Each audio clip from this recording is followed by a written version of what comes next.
యాత్రికుని ప్రయాణము జాన్ బెన్యన్. మొదటి భాగము. ప్రసన్నచిత్తుడు గుమ్మము తలుపు తీయుట.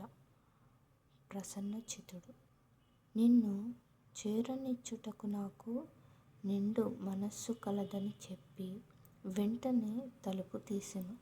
క్రైస్తవుడు లోపలికి మెల్లగా ప్రవేశించుచుండగా ప్రసన్నచిత్తుడు వెంటనే అతనిని లోపలికి లాగుకొనెను.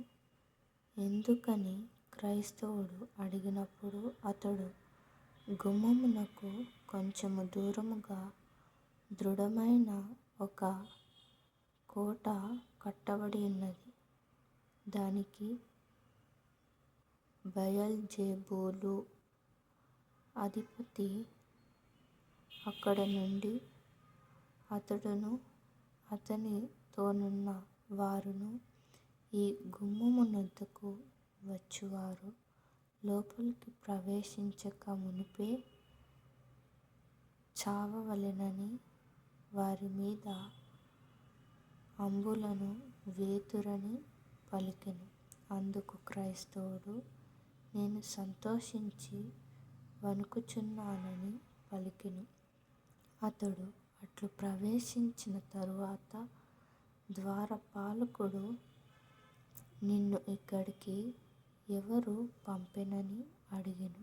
క్రైస్తవుడు ఇక్కడికి వచ్చి ఇట్లు తలుపు కొట్టుమని సువార్తికుడు నాకు సెలవిచ్చెను. మరియు, అయ్యా, నేనేమి చేయవలెనో అది నీవు నాకు తెలియజేసెదవని ఆయన చెప్పెననెను.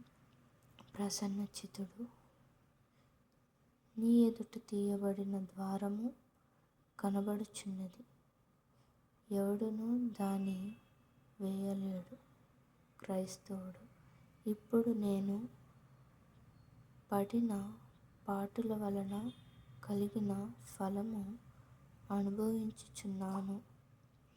ప్రసన్నచిత్తుడు, అవును, కాని నీవు ఎందుకు ఒంటరిగా వచ్చితివి? క్రైస్తవుడు, నా ఉపద్రవము నాకు కనబడినట్లు నా పొరుగువారిలో ఎవరికిని కనబడలేదు గనుక వారు రాలేదు. బయల్జెబూలు అను మాటకు భూతేశ్వరుడు అను అర్థము. మత్తయి సువార్త 10వ అధ్యాయము 25వ వచనము మరియు ప్రకటన గ్రంథము 3వ అధ్యాయము 8వ వచనము.